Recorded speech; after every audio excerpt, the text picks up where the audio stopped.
podcast Companhia das Letras.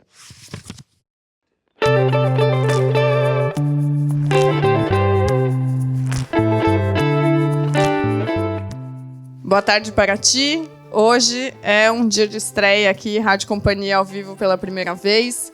A gente tendo essa experiência juntos, que espero que se repita nos próximos anos. E também essa experiência magnífica de estar na Flip da Poesia ao lado de dois grandes poetas brasileiros. Eu estou muito, muito animada para esse papo, mas logo mais eu já falo de vocês. A gente esse ano na Flip está homenageando Leminski, um dos grandes poetas brasileiros, que era não só poeta, mas era também letrista, tradutor, faixa preta de judô, um homem de mil faces. É um autor que bagunçou os formatos, brincou com a linguagem e misturou o erudito com o popular sem medo nenhum. Eu sou Stephanie Roque, sou editora e apresentadora do Rádio Companhia, o podcast que respeita a sua inteligência e alimenta o seu amor pelos livros. Hoje ao vivo aqui de Paraty, na Flip. Aí, para essa conversa especial, como eu já disse, eu tenho aqui dois grandes poetas que eles vão se apresentar como a gente costuma fazer na Rádio Companhia. Então, gostaria de pedir para Angélica Freitas e Fabrício dizerem para mim, por favor, qual foi o último livro que leu, o livro que está lendo no momento e o livro que gosta e tem recomendado por aí. E, claro, como é um episódio especial, a gente também vai pedir para que eles leiam um poema. Então, Fabrício, você pode começar? Lembrando as perguntas, o último que leu, o que está lendo e o que tem recomendado. Obrigado pelo convite, Stephanie. É um prazer estar aqui. O último livro que eu li foi o Ganhando Meu Pão, do Gorky, uma autobiografia, uma tradução antiga do Boris Schneiderman, um livro muito bonito. O que eu estou lendo é o livro de contos do Murakami. Nunca tinha lido Murakami. Chama A Primeira Pessoa do Singular. E o que você está achando? Bom, estou achando bom, interessante e tal, mas não estou amando, não. E li um livro genial esse ano de contos. Eu dou aula de contos, né? Então, da Tatiana Tolstaia, uma russa, que chama No Degrau de Ouro, que saiu pela 34. Um livraço incrível. Esse é o livro que eu tenho recomendado muito. Dei aulas e tal sobre ele. É isso? É aí o seu poema. Tá. Então, depois de falar só de livros de prosa, vou ler um poema. Cheguei à Vila Ocampo de manhã. Passei um tempo à toa no jardim. Gabriela Mistral, Camus, Graham Greene, Moreau, Exupéry e outros titãs caminharam também sob as romãs que circundam a fonte que diz sim e nunca não. A fonte de onde vim, de onde vieram todos os xamãs. Depois entrei no belo palacete e dedilhei de leve no piano um blues mais velho que qualquer fantasma. Na plateia, meu guia, dois valetes, Garcia Lorca, de olhos soberanos, e uma gata angorá chamada Asma. Não tem como não amar a poesia, e não tem como não amar a poesia quando a gente ouve o poeta lendo o próprio poema. Então, temos aqui essa chance magnífica. Vou passar agora para você, Angélica, já ansiosa também para a sua leitura. Oi, Stephanie. Prazer estar aqui hoje com vocês, com o Fabrício. Bom, o último livro que eu li foi um romance, se chama Deságua, é de uma autora lá de Porto Alegre, a Dani Langer. É sobre uma mulher que está aí com quase 30 anos, que mora em Porto Alegre, e recebe a notícia que a irmã dela se suicidou. Então ela vai para São Paulo para lidar com isso e coisas acontecem por lá. E para mim é uma história que é dessas assim de você realmente entrar na vida adulta. É uma história que é cheia de referências musicais, Patti Smith, Morrissey. Então, acho que é um recorte assim, e ela se passa no início dos anos 2000. Então, a gente vai ter coisas como objetos como iPods, telefones públicos, enfim. E aí, o que eu estou lendo? Eu estou lendo um livro maravilhoso chamado A Insubmissa, da Cristina Peri Rossi, que acho que o único livro autobiográfico dela, e ela fala sobre a infância dela no Uruguai.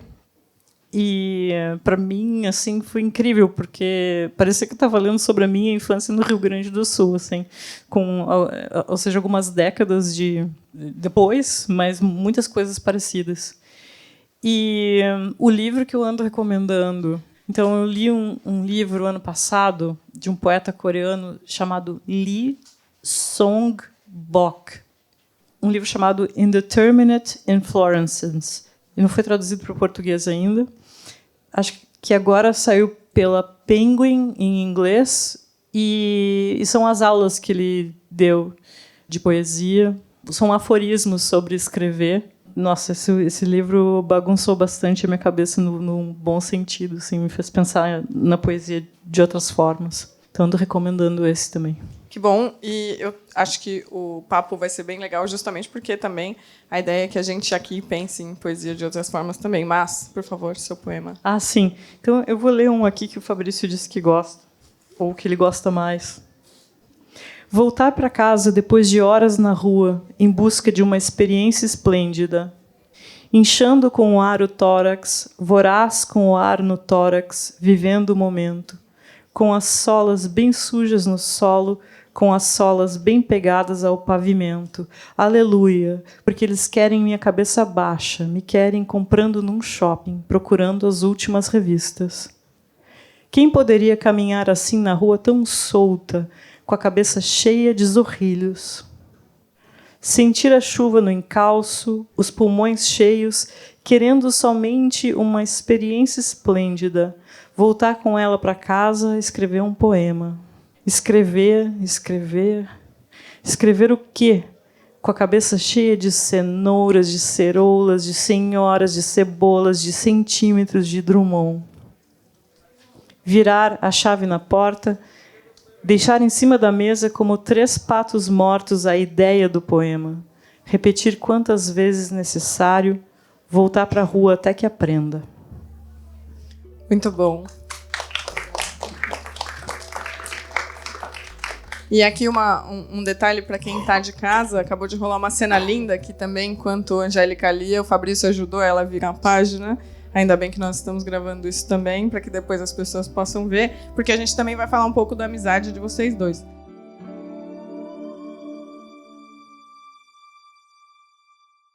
Bom, a flip da poesia. Hoje estamos aqui justamente porque é uma flip do Leminski. A minha pergunta é para saber sobre a relação de vocês com o homenageado. Porque a gente está com uma flip que tem palco só com poesia, que tem um monte de poeta na programação. E eu queria saber, vocês percebem alguma virada, alguma valorização maior da poesia nos últimos tempos? E, para além disso, claro, né, essa é a flip da poesia? Me refutem ou não? Bom, são 3 coisas, né? Leminski, virada e flip da poesia. Exato. Bom, Leminski eu leio desde adolescente. Foi um negócio super libertador ler o Leminski. Pela inteligência, pelo humor, pela brevidade e por ser um poeta mais próximo. Eu dos 15 aos 17 anos, eu fiquei 2 anos basicamente lendo Drummond e Bandeira. Ele é a obra completa dos dois dezenas de vezes. Sabia tudo de cor, tá, onde estava cada poema e tal. Até hoje, acho que são os 2 maiores poetas assim, que eu li. Mas, quando eu li o Leminski, parecia alguém mais próximo, né? Porque eles são meio uns avós, né? O Bandeira, o Drummond. E o Leminski parecia um tio maluco, assim, né? E todo mundo ama um tio maluco. Que amigo dos músicos que você ouvia, né? Aquela ideia do maconheiro engraçado e tal. Eu li uma antologia do Leminski, tive uma antologia do Leminski com uns 17, 18 anos, e tive essa antologia durante muito tempo. E foi um poeta importante para mim, assim. Teve uma hora que eu nunca parei de admirar, mas teve um momento que eu tive que me afastar um pouco, porque eu achei que poderia cair numa coisa meio fácil de imitação dele, que é meio tentador aquilo. Você lê Amar é um elo entre azul e amarelo, nu como um grego, ouço um músico negro e me desagrego. Dá vontade de ficar fazendo isso sem parar, né? E você nunca vai fazer tão bem quanto ele, porque ele que fez isso. Então, eu fiquei muitos anos sem ler Leminski, assim, uns 20 anos. Depois voltei. É um poeta ao qual eu volto, assim, gosto muito. E vai mudando. De repente você percebe coisas que você não percebia antes, né? Você falava, valorizava esse poema, agora valorizo esse. Mas eu acho ele muito bom mesmo, grande poeta. Qual a outra? A virada da poesia. Eu acho que sim, mas sabe o que eu tenho pensado? Que o Brasil, por mais que seja um país de poucos leitores, com 1000 problemas sociais e de analfabetismo e coisas assim, é um país em que a palavra poética tem importância, né? Porque volta e meia acontece alguma coisa, não foi agora que aconteceu, estava morta a poesia. Sempre acontece um novo fenômeno que tem a ver com a palavra poética. O rap, por exemplo, quando surgiram os Racionais, foi um negócio, nossa, o que é isso e tal. Aí surgiu o slam, aí vem essa nova onda de poetas que falam poemas também. A canção popular brasileira, né, o principal, talvez seja a maior criação artística do Brasil, na minha opinião, é a canção, né, do Noel Rosa para cá, tal, um negócio inacreditável, incomparável, talvez só comparável com os Estados Unidos, talvez com Cuba e tal. E a poesia está aí, está no ar no Brasil, né? Não é uma coisa assim, os poetas de livro só. Agora, os poetas de livro são maravilhosos também. Não estou falando de nós que somos também, mas estou falando estou pensando no Antônio Cândido dizendo que a poesia brasileira da primeira metade do século XX não perdia em nada para as melhores poesias do hemisfério norte, americana, inglesa e francesa. Então, acho que a poesia brasileira é forte. Tem momentos mais fracos e tal, mas ela está aí. O brasileiro gosta de poesia. Se é a Flip da poesia, eu não sei responder isso. Eu não venho a Flip há 13 anos. Eu acompanho um pouco de longe e tal. E como é voltar? É muito bom. Paraty é maravilhoso, né? E ver os amigos. É uma cidade do interior em que todo mundo é escritor ou leitor, né? Você encontra o cara na padaria, ou o caixeiro escreve livro, tá? O caixa escreve livro, o encanador tem um romance e tal. Todo mundo você encontra tem uma relação com a literatura. É incrível, eu adoro, muito bom. Já fiz minha mesa hoje cedo, então estou livre. Agora é festa. Festa. E você, Angélica? Você diz a minha relação com o Leminski? Olha, eu comecei a ler o Leminski numa fase que foi muito importante para mim, que foi um pouco antes de fechar o meu primeiro livro. Eu cheguei relativamente tarde no Leminski, mas, por exemplo, saber que ele tinha um livro chamado La Vie en Close me liberou para chamar o meu primeiro livro de Ryuki Shake, porque trocadilhos, né? Algumas pessoas torceram a cara, mas são umas chatas. E o Leminski tem essa pegada do humor, que é uma coisa que me agrada muito. E o que me pega também no Leminski é essa coisa de sabedoria oriental dele e também de pensar o processo assim de aprender poesia, né? Ele fala um bom poema leva anos, 5 jogando bola, 7 estudando sânscrito. Aí tem outras coisas, namorando a vizinha, etc. e tal. E ele tem aquele outro poema que começa, o La Vie en Close, que ele dá uma série de definições de poesia, né, com os nomes de quem falou o quê. E aí, no final, ele manda: poesia é a liberdade da minha linguagem. E ele tinha essa coisa também do amor pelo conhecimento. Você tem que estudar a poesia para poder escrever. E eu gosto dessa ideia também. Então, eu acho que Leminski assim, tem várias maneiras que você pode olhar para ele. O cara que pensa poesia, o samurai malandro, né? Que é aquele termo que a Leila Perroni Moisés cunhou, que eu acho que também é muito apropriado, né? Enfim, que mais? E a Flip da poesia, com tantas mesas, tantos poetas? Olha, eu acho que está mais para Flip da poesia do que da prosa. Mas, não sei, espero que a Flip continue homenageando poetas. Mas então, eu vou só criar aqui uma pergunta, porque enquanto você falava eu fiquei curiosa.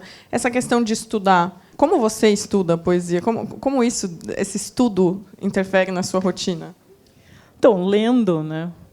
Não existe parar de ler poesia. Quem escreve, né, Fabrício? Por exemplo, Fabrício é um também que está sempre lendo de tudo, né, Fabrício? Mas o Fabrício é um grande leitor de poesia. Inclusive, o Fabrício tem um caderno que ele anota todos os livros que ele leu. Desde quando, Fabrício? Desde 97. Um Goodreads analógico. Analógico, mas o analógico eu dei para a Mari de presente, porque eu ia jogar fora. Ela falou: não joga fora, não. Eu passei tudo para o computador porque é mais fácil. Eu faço pesquisas, junto grupos de russos, japoneses, que quanto eu li disso, quanto eu li daquilo, fazer uma aula disso, uma aula daquilo. Eu sou um pouco organizado. Mas essa coisa de estudar poesia, tem um negócio que, assim, musicista, assim, o cara pega um instrumento e fica treinando. Pega uma música de alguém e treina. A gente não tem essa possibilidade. A gente lê o poema do outro e escreve e reescreve. Não tem outra opção. É ler, escrever e reescrever. Na verdade, não existe escrever. Já é reescrita, né? Não existe. Escrever, quem escrever era o Tolstói, o Machado de Assis com pena, né? A gente é só reescrita. Você pega uma palavra, não gostou, já muda no computador. É que a Angélica escreve à mão, né? Eu escrevo à mão, Eu sim. não, eu escrevo no computador. Então já é tudo reescrito. O primeiro verso já vira 30 vezes outro verso, assim. E quando sabe que acabou? Assim. Que aquele poema acabou. O João Cabral deu a melhor resposta. Faz um clique, poema. Faz clique, aí acaba. É uma boa resposta. Muito bom. Você também, Angélica, citou o humor do Leminski. Eu acho que isso é uma coisa que converge na obra de vocês dois, Angélica e Fabrício, que é justamente a ironia, essa observação aguda da realidade. Enfim, tem um flerte com a crônica. Não só um flerte, né? Tem também a produção da crônica, mas a gente fala disso daqui a pouco. Eu queria perguntar se esse escrever com humor, com ironia, enfim, é uma escolha estética ou é inevitável? Eu não tenho uma boa resposta para isso, mas eu acho incrível fazer uma pessoa rir. Acho que eu prefiro fazer uma pessoa rir do que fazer a pessoa chorar. E eu acho que é mais difícil, né? Mas acontece assim que eu acho que não é... Sabe o que é? Não é uma coisa um humor de arrancar gargalhadas. Assim, é uma coisa que você deixa a pessoa sempre no limite ali de rir ou não, ou também de se perguntar, é para eu achar isso aqui engraçado? Então, eu gosto de... Eu gosto quando tem essa energia. Eu acho que o humor é uma energia assim, que está circulando no poema. E é uma coisa muito eficaz. Assim. Mas não é que eu sente para escrever um poema engraçado. É simplesmente uma coisa que pinta ali no poema. E você, Fabrício? Olha, quando eu comecei a escrever muito cedo, mas publiquei muito cedo, né, com 23 anos e tal. Não entrava muito humor nos meus poemas, mas eu sentia que eu tinha muito humor em mim. Assim. Eu era uma pessoa que ria muito, gostava de coisas engraçadas e tal. Eu me sentia meio um falsificador de mim. Eu falo, tem alguma coisa faltando nesses poemas, porque eu não estou inteiro aí, se não tem humor. Minha visão de mundo não é só isso. E quando começou a entrar o humor... que eu não sei precisar exatamente quando isso aconteceu, mas ler Angélica me ajudou muito nisso. Ler o Milkshake foi um... Sempre falo isso, eu vou falar a vida inteira porque eu sou fiel à Angélica. Foi uma coisa que me libertou para ficar mais à vontade de ser quem eu sou. Então tem uma coisa da personalidade assim que tem que entrar no poema, sabe? Não é uma coisa egóica isso.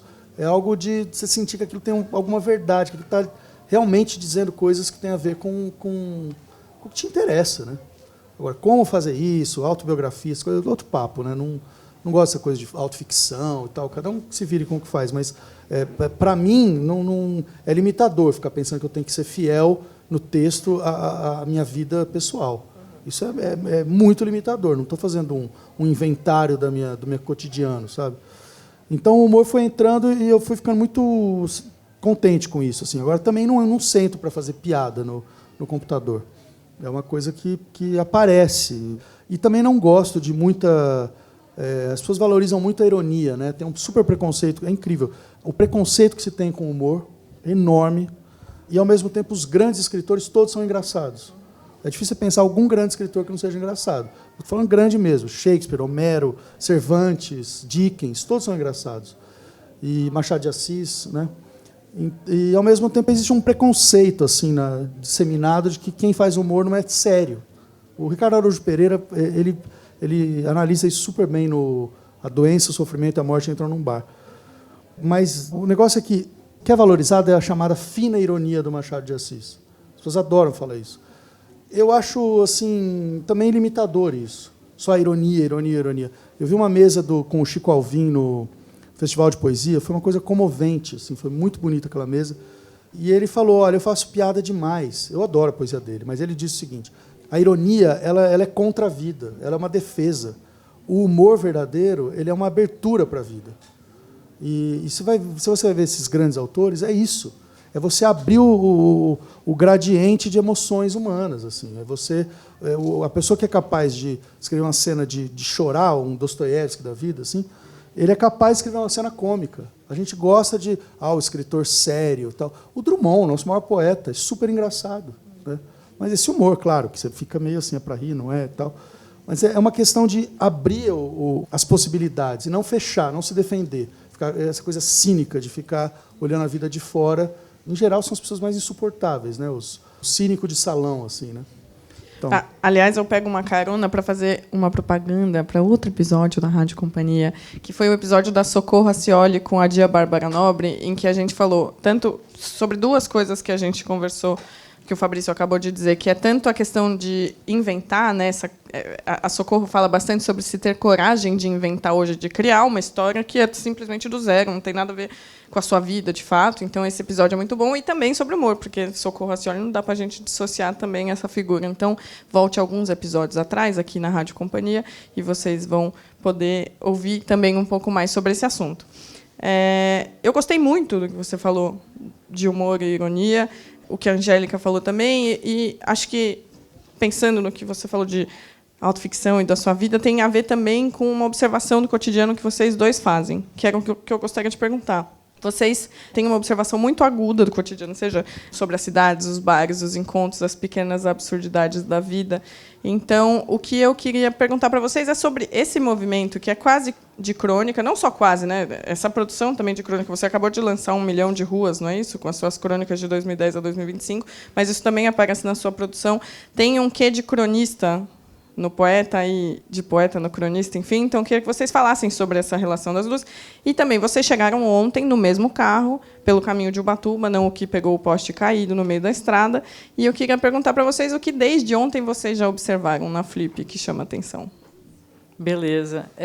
Sabe que quando eu era pequena, e eu escrevo desde muito pequena, assim, sei lá, comecei com uns 9 anos a escrever, sempre quis ser escritora, e eu sou do Rio Grande do Sul, né? Então a gente tem um grande poeta lá que é o Mário Quintana, e eu ficava encantada assim com o que eu sabia do Quintana, que ele ficava andando pela Rua da Praia, tomando café, ele ia lá para o Correio do Povo, acho que ele escrevia crônica lá.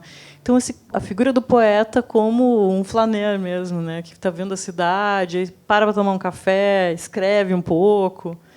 É uma coisa que eu adoro fazer, pegar, por exemplo, um ônibus para o centro de São Paulo e ficar andando por lá, e tomo um café, e vou na Mário de Andrade, paro em algum lugar, escrevo alguma coisa. Então, acho que isso está muito ligado à ideia de ser poeta para mim. E tem um poeta que eu amo, que é o William Carlos Williams, que falava o seguinte: escreve o que está na frente do teu nariz. Não precisa ir muito longe, escreve o que está aqui na frente. E, para mim, é um pouco como desenhar também, sabe? Se você vai desenhar, você pega o seu caderno e começa a desenhar o que você está vendo. Claro que, às vezes, a gente escreve sobre umas coisas que, sei lá de onde que vem, que não estão na nossa frente, mas é um primeiro approach assim, para a poesia. Eu tenho uma recomendação, como boa paulistana que sou, tem um ótimo ônibus para viajar por São Paulo, que é o Terminal Pirituba Vila Mariana. E você fica umas 3 horas dentro do ônibus, você vê todo tipo de cenário, de pessoa. É claro que é coragem de pegar no ponto final, no início e descer no ponto final. Mas eu te garanto que é uma boa aventura. Nossa, com certeza, vou atrás. Terminal Pirituba Vila Mariana. Incrível. Do norte ao sul, assim, né? Ou pode fazer também Vila Mariana, Terminal Pirituba. A gente pode fazer um Rádio Companhia ao vivo pegando ônibus. Gente, incrível. Contem comigo para essa. Você, Fabrício. Olha, você falou desse ônibus aí, eu lembrei de um livro da Rachel Cusk, que é o Esboço. E eu não gostei muito desse livro, mas achei um pouco tedioso, mas ela dá umas aulas no livro e o único exercício que ela pede para os alunos é que eles observem a cidade, seja lá de onde eles estiverem indo para a aula, a pé, metrô, ônibus, tal, que eles parassem para observar o que eles estavam vendo de uma maneira especial, com mais atenção do que eles tinham passado o dia. E aí, chegava na aula, eles relatavam o que eles tinham visto. Era super legal esse exercício, já dei em aula, funciona muito. Num certo sentido, eu acho que quem escreve ou quem desenha tal, também passa por isso. Assim. Você não fica o tempo inteiro atento às coisas. Acho que uma certa desatenção bem-vinda também. Você fica meio fora do ar, assim, de repente alguma coisa que chama atenção vem com muita força, porque você está tão desatento para aquilo que chama atenção, é sinal que aquilo importa.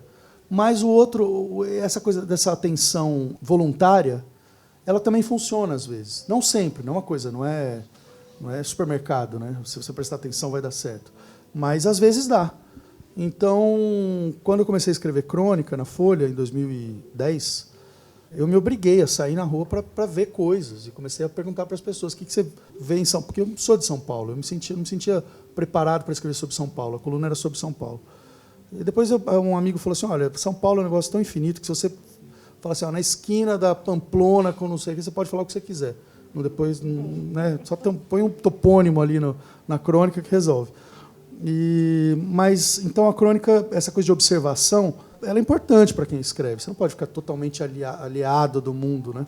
Mas também uma certa preguiça e desatenção fazem parte de você se surpreender com, sei lá, com uma imagem mental, né, ganhar os presentes do inconsciente, né, que é esse baú do tesouro, assim. Agora, a crônica brasileira, ela, depois do Rubem Braga, ela virou, em muitos momentos, uma espécie de poema em prosa.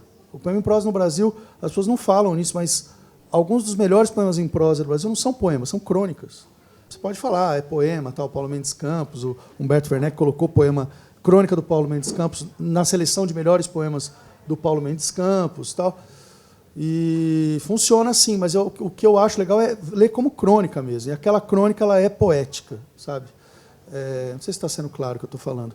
Inclusive, é uma coisa do instante. Mas no teu num 1 milhão de ruas, eu li muita coisa ali que eu acho que é poema em prosa. E você disse que era crônica. Não, eu não digo que é crônica. Precisa classificar ali no ISBN, né, do livro. Mas eu não classifico esses textos. Para mim, o que interessa é esse jogo entre os gêneros, sabe? Tanto faz como chamar aquilo. O que eu estou querendo dizer é que a crônica brasileira ela atingiu uma qualidade da melhor poesia brasileira, em alguns momentos, só que esse rótulo crônica diminui esses textos que são, eu acho que assim, uma boa crônica do Rubem Braga, Lembrança de um Braço Direito, Homem no Mar, Cizenando a Vida é Triste e tal, está no nível dos melhores poemas do Bandeira e do Drummond. Eu não tenho a menor dúvida disso, sabe? Estudo isso há muito tempo, acho das coisas mais maravilhosas da literatura brasileira do século XX, aquele 200 Crônicas Escolhidas do Rubem Braga. Então, mas isso não sou eu que estou falando. O Davi Arrigucci, que é uma pessoa muito mais confiável do que eu, ele coloca o Rubem Braga nesse nível e diz a crônica tem menos a ver com conto do que com poema lírico, porque é um instante, você captar o instante, revelar o instante, uma espécie de texto de epifania, né? Como vocês fazem isso com tanta distração que a gente tem mesmo? Então, você vai pegar o ônibus, você consegue perceber as coisas em volta ou fica ali... É justamente isso. Como fica a rotina de se observar o mundo, de olhar o cotidiano com o olho distraído ou mais atento que seja, com tantas outras distrações e tanta energia que a gente recebe de tanto lado? Bom, eu quando estou no ônibus, geralmente eu estou ouvindo música e estou vendo o que acontece, dou umas viajadas, mas vejo umas coisas absurdas em São Paulo, assim. Por exemplo, esses tempos eu peguei um ônibus, eu moro em Perdizes, aí eu peguei um ônibus para Paulista. Quando a gente estava chegando na Paulista, um pouco antes de virar ali na Paulista, tinha um cara, um morador de rua, ajoelhado na frente dos carros, assim, o sinal estava fechado, com o cachorro dele nos braços, meio que levantando, assim. Nossa, era uma cena... Eu fiquei, meu Deus, será que foi isso mesmo que eu vi? E era, o cara, acho que estava pedindo dinheiro. Isso, para pedir dinheiro, ele se ajoelhou mostrava com o cachorro nos braços, assim. Mas eu concordo com o Fabrício, assim, não dá para... Acho que a gente se distrai porque acho que consome muita energia prestar atenção, né? Não dá para a gente ficar o tempo inteiro no momento. A gente vai para outro lugar porque é uma maneira de entrar num modo de menos consumo de energia, assim. Mas uma coisa que eu acho que funciona, pensando assim nas distrações, eu acho que a gente está falando de celular também, né? Uma coisa que acho que funciona muito é colocar o celular numa gaveta, num outro cômodo que você não esteja, ou, sei lá, bota em modo avião, porque se você não está vendo o celular, é muito provável que você consiga ler mais, por exemplo, ou escrever mais. Eu fiz um leve detox recentemente. Em maio, eu decidi que eu não ia entrar no Instagram, só assim de 3 em 3 dias, para ver mensagens, porque às vezes tem coisas de trabalho ali. E aí eu li o primeiro tomo do Tempo e o Vento, do Érico Veríssimo, que era uma leitura que me faltava, né? Aquelas leituras assim, das gaúchas. Vou perder minha carteirinha de gaúcha se eu não ler. Aí eu li assim e foi, meu Deus, e tinha muito espaço na minha cabeça. É uma coisa incrível. Eu recomendo, sempre que possível. Recentemente meu celular quebrou e eu passei 5 dias sem celular. No primeiro eu fiquei meio adoentada, assim, com essa saudade. E no quinto eu queria que nunca mais existisse celular, que simplesmente todos explodissem, a internet acabasse. Era simplesmente o meu sonho, né? Não vamos nos comunicar, só vamos aqui, encontra, conversa, tomar cerveja. E você, Fabrício?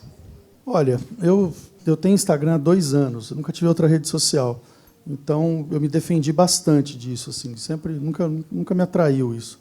Agora eu tenho Instagram e já sou suficientemente viciado, assim, em abrir o celular e já ver.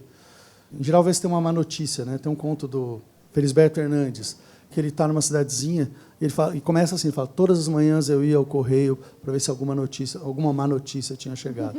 E aí ele, abrindo o Instagram. Eu me sinto abrindo o celular assim, falando: já vem bomba. Aí tá tudo bem, eu volto para minha vida. Então, isso assim, em relação ao celular, tenho algum vício, mas eu faço isso, deixo no outro cômodo, trabalho em casa, dou aula em casa e tal. Então, me defendo assim. Agora, o que eu me defendo mesmo, assim, quando eu tenho algum texto para escrever, ou revisar, ou já escrevi, preciso fechar esse texto amanhã e tal, eu acordo 4h30, 5 da manhã, que tá todos vocês estão dormindo, ninguém manda mensagem, e aí até às 8 eu resolvi. Trabalho 3 horas, muito concentrado, nem sei onde está o celular. E eu adoro acordar cedo. Então, é isso, eu tenho 3 horas absolutamente livres. No dia a dia, as coisas de prestar atenção, como as coisas surgem, é isso, é distração e atenção o tempo inteiro. Eu comecei a fotografar no último ano, até fiz uma exposição tal de fotos. É incrível, porque eu comecei a fazer umas caminhadas por caminhos que eu conhecia bem já, e porque eu estava indo para fotografar, eu via coisas que eu não tinha visto. Mas coisas mesmo, não estou, né, nada metafísico, assim, era fotografia. Não, nunca vi isso aqui, nunca vi essa lixeira, nunca vi esse prédio, nunca vi que tinha essa curva aqui, sabe? E fotografei muito, foi também uma revelação assim, dos bairros que eu frequentava. Sabe? Andei bastante, do Butantã, a Zona Cerealista, até Vila Mariana, até Pompeia. Assim, andei bastante mesmo. E durante meses. E outras coisas da cidade surgiram. Sabe? Tem uma coisa que você ir atrás também. Né? Aquela frase do Picasso, eu não procuro, eu acho, é verdadeira, não é só para o Picasso. Você tem que ir para cima da realidade, não pode ficar essa ideia de passividade absoluta que a gente vive. Eu tenho uma coisa assim, eu me recuso a levar uma vida medíocre, sabe? Já não basta levar uma vida difícil de pagar as contas. Ainda ser medíocre no sentido de não acontecer nada, não ter emoção, não ter, sabe? Eu não estou de brincadeira aqui. Ele não está de brincadeira aqui. Deixa eu perguntar agora sobre os desenhos. Vocês também desenham os dois. Antes de começar a mesa, a gente estava falando sobre isso. E aí o Fabrício falou que ele não desenha bem, a Angélica falou que ele desenha bem. A Angélica desenha bem. Me conta como é esse processo também de usar esses outros formatos de observação e de se colocar no papel. E antes, né, que uma coisa que eu não mencionei, que não tem nada a ver com isso, mas é que eu tinha que mencionar porque é muito legal. A biblioteca do Fabrício chama Angélica Freitas. Nada fiz para merecer essa homenagem. Então, a gente estava num bar, a gente acabava de se conhecer. Eu estava totalmente encantado com a Angélica, né, aquela poesia maravilhosa. Meu Deus, como saem essas coisas da sua cabeça e tal. E aí eu falei, eu vou colocar o nome da minha biblioteca de Angélica Freitas, Espaço Angélica Freitas. Eu não lembro, eu tenho sempre a impressão que o Bressani que falou isso. Falou: duvido que você vai fazer isso. Você não vai fazer. Amanhã você vai acordar de ressaca e não vai lembrar. E eu detesto que duvidem que eu vou fazer alguma coisa. Porque você não veio para brincadeira. Não vim para brincadeira. No dia seguinte, eu fui no marceneiro e fiz uma placa lá. E está lá a placa, Espaço Angélica Freitas. E a Angélica morava fora. E toda vez que ela vinha para cá, ela ficava no Espaço Angélica Freitas. Ficava hospedada lá. E aí um dia ela foi embora e deixou um poema para mim, que Começa, alegria encher a tua casa de cabelos. Posso ler? É lindo esse verso, né? Então, para Fabrício Corsaletti. A alegria é encher a tua casa de cabelos. Olhar para o chão e lá estão, curtos quando vou melhor, longos quando a sucessão dos dias me impede os cortes. Esta manhã olhei para o piso claro do teu banheiro e vi uma trilha de cabelos, pretos, curtos. Pensei, mas quando foi que perdi tantos, se à noite havia juntado uns quantos com papel higiênico? Talvez os tenha perdido enquanto recolhi os outros. Talvez eu reponha a presença por meio dos fios. Estar aqui e largar pelo feito um cachorro. Estar aqui contigo.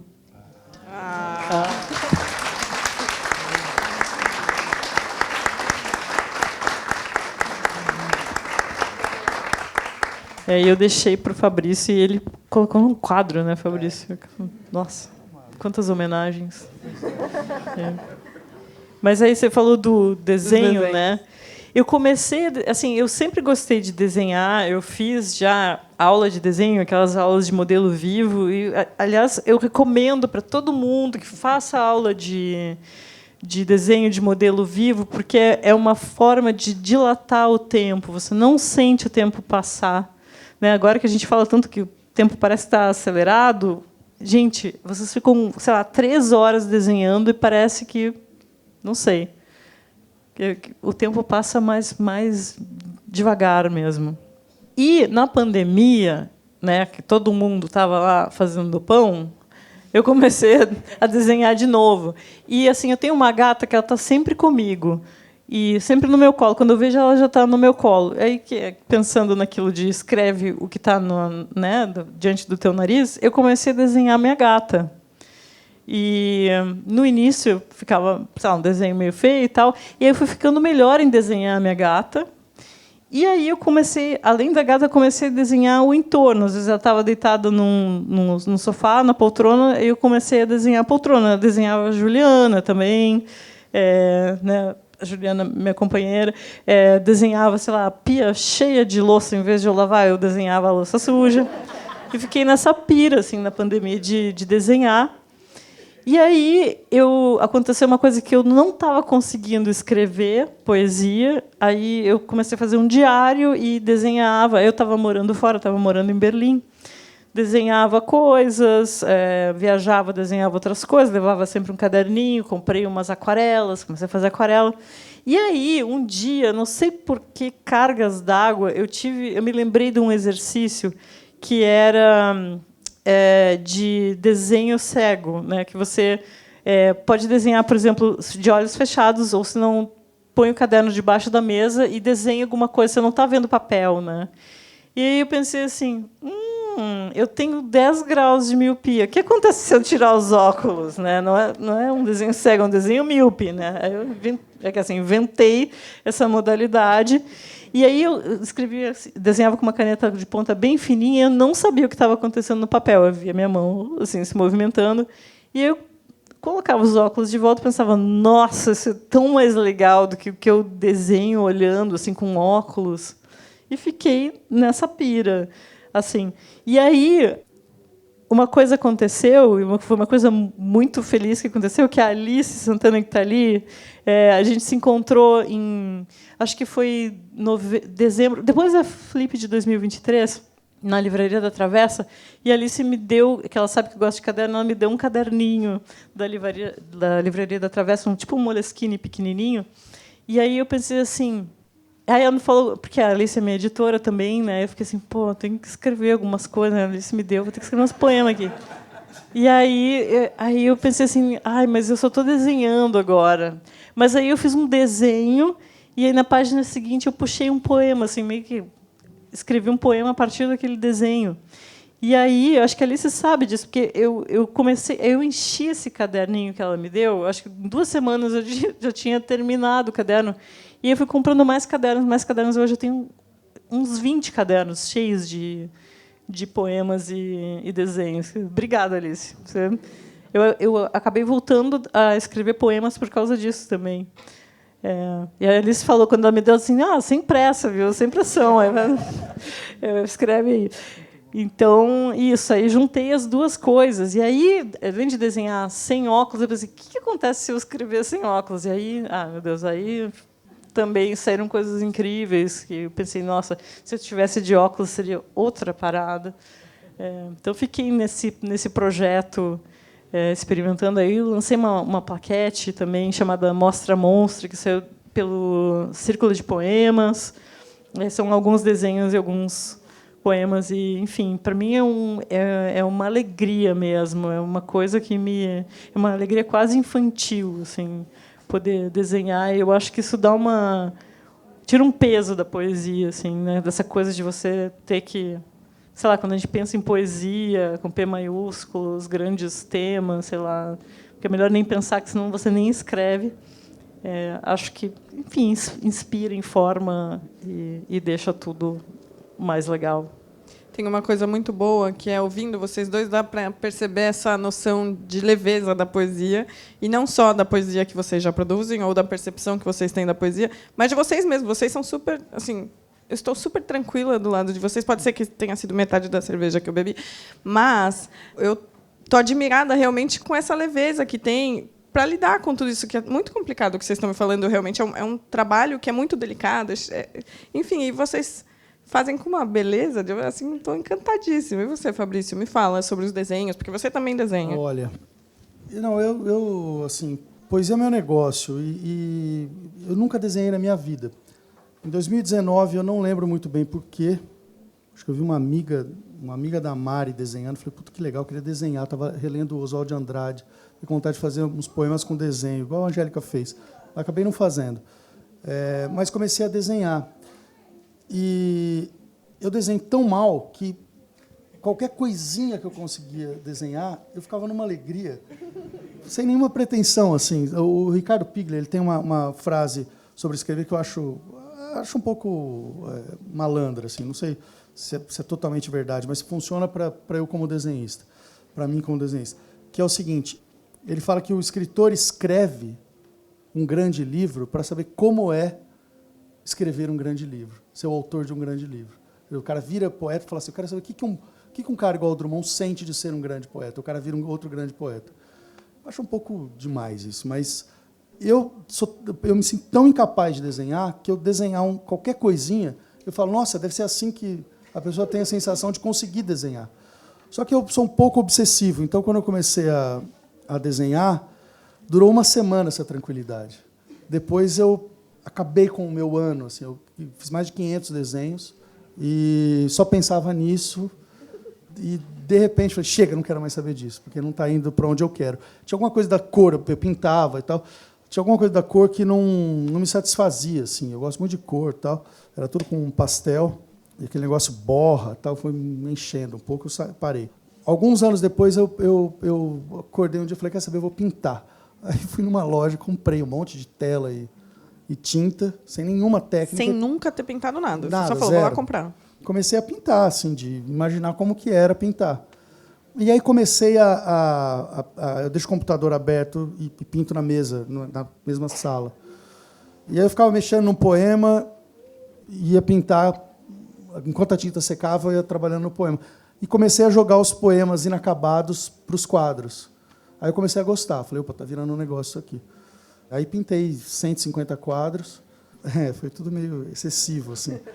E aí um dia, só contar uma anedota. E aqui na casa ao lado tem uma exposição de quadros do Fabrício Corsalete. Só contar uma anedota. E aí eu perdi um pouco o controle daquele negócio. Minha casa tem 90 metros quadrados, tinha quadro para todo lado. E a Mari, a minha companheira, como diz o Lula, a Mari eu vou mais à casa dela do que ela vai à minha. E aí um dia eu falei, vamos jantar lá em casa. A gente estava perto, ali na Paulista, eu moro ali no centro e tal.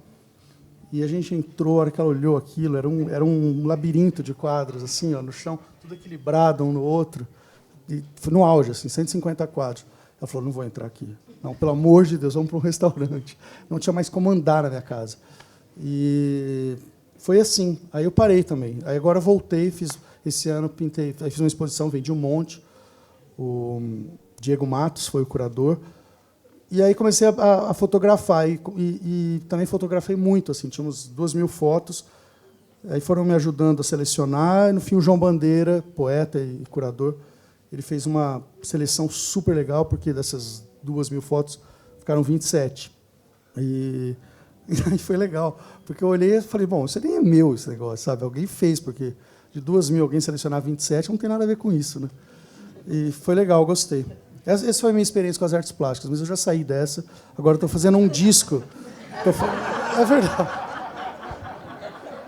É verdade, eu estou fazendo um disco, a Juliana Perdigão, que está aqui, é a produtora, com a Lulina, eu fiz 10 letras com a Lulina, a gente vai fazer um disco, eu vou cantar no disco.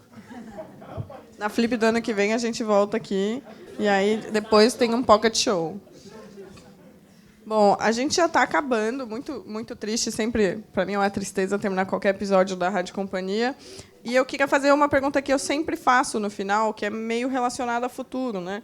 Eu não gosto dessa noção de futurologia, mas, enfim, é uma coisa mais subjetiva. Também não tem nada a ver com o que a gente falou até aqui. De novo, vou jogar uma bomba aqui, que é pensando, a gente está na Flip, a Flip é ou não a da poesia, a gente está encontrando poetas na rua, encontrando pessoas, falando de poesia com essa leveza que vocês estão falando. Já vamos marcar, né, o Terminal Pirituba Vila Mariana para um dia. Mas, enquanto você falou, também lembrei que tem um Perdizes Aeroporto, acho que esse também pode funcionar como mais perto da sua casa. Mas, enfim, o que eu queria perguntar é como a poesia para vocês se encaixa no mundo hoje. A gente está vivendo um caos, né? Faz uns anos que a gente está vivendo um certo caos. E eu queria saber, a gente fala muito de prosa na Rádio Companhia, essa é uma das poucas vezes que a gente está falando de poesia. Eu queria saber a poesia especificamente, como ela se encaixa nesse mundo hoje que vocês observam, que a gente está observando aqui, e como ela, não quero dizer que ajuda em nada, mas como ela funciona pensando no futuro. Olha, eu acho que a poesia se encaixa como ela sempre se encaixou e sempre vai se encaixar enquanto tiver 2 seres humanos ou um ser humano na face da Terra. Uma vez eu conversei com um poeta canadense, eu traduzi um poema dele, é um poeta canadense chamado Christian Bock, e um poeta experimental, né? A gente, antes de eu ler o poema dele que eu traduzi na Bienal do Mercosul, lá em Porto Alegre, a gente tomou um café. E eu era mais jovem, assim, eu fiquei tentando aprender coisas com eles sobre a poesia e tal. E lá pelas tantas ele falou o seguinte: olha, para mim a poesia é a barata dos gêneros literários, no sentido de que se cair uma bomba atômica, sabe, só as baratas vão sobreviver, a poesia também vai. E eu adorei isso, porque tira uma coisa assim da aura, a poesia, né? A poesia é barata. Cara, a gente não vai estar aqui, a poesia vai continuar. Vai continuar. E eu achei muito bom isso. Então, acho que a gente não precisa se preocupar pelo futuro da poesia, não, que ela vai bem, obrigada, e vai continuar bem, obrigada. Muito bom. Eu concordo com tudo que a Angélica falou, mesmo. Assim, acho que é isso aí. Agora, essa coisa caótica toda... primeiro que eu acho que a poesia aceita o caos de uma maneira muito mais... que tem a ver com a natureza da poesia do que da prosa. O que eu acho surpreendente não é que a poesia ainda exista, é que a prosa ainda exista. Não, estou falando isso sem nenhuma ironia, sem piada. Como é que as pessoas têm tempo para ler livros de 400, 500 páginas, ver série de 80 capítulos, 80 episódios, né? Ver novela, Vale Tudo, agora todo mundo vendo Vale Tudo. É um negócio, assim, eu acho impressionante que as pessoas arrumem tempo, sendo que ninguém mais tem tempo. A poesia é um negócio que, quem gosta de poesia, as pessoas falam, é difícil. Não, quem gosta de poesia é um tesão ler poesia. É igual ouvir música. Você pega um livro de poesia, põe no bolso e lê em qualquer lugar. Pode estar lendo no meio da maior barulheira, não tem problema nenhum. Porque aquilo tem um ritmo tão forte que te segura ali, é igual pensar numa música, sabe? É muito parecido com música popular.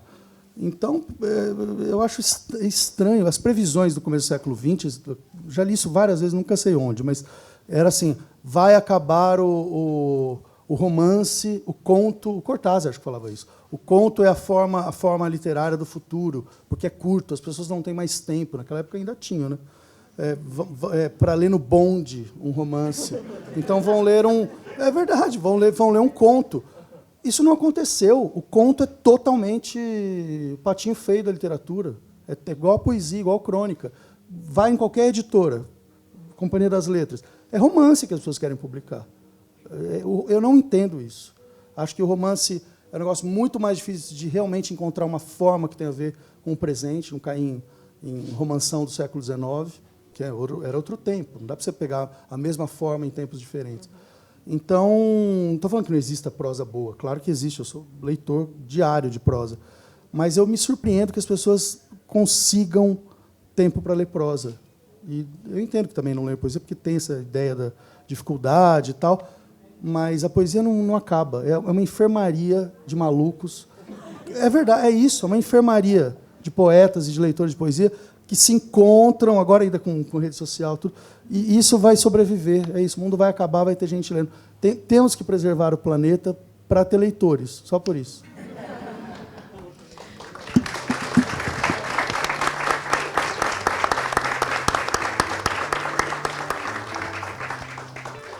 Bom, eu amei esse episódio da Rádio Companhia ao vivo. Queria agradecer demais a Angélica, Fabrício. Também está convidado a pegar um ônibus com a gente e tentar fazer esse projeto acontecer. Agradecer a cada um que veio participar e ouvir a gente. Escute a Rádio Companhia também nos seus tocadores favoritos. E, claro, né, agradecer a companhia que tem essa casa maravilhosa, a Flip, por ter esse espaço também, por estar homenageando o Leminski. Se você gostou do episódio, compartilha, segue no tocador, indica para os amigos. A gente volta daqui a 2 semanas com mais conversas sobre livros, autores e ideias. Eu sou Stephanie Roque, fico por aqui. Boas leituras e até a próxima.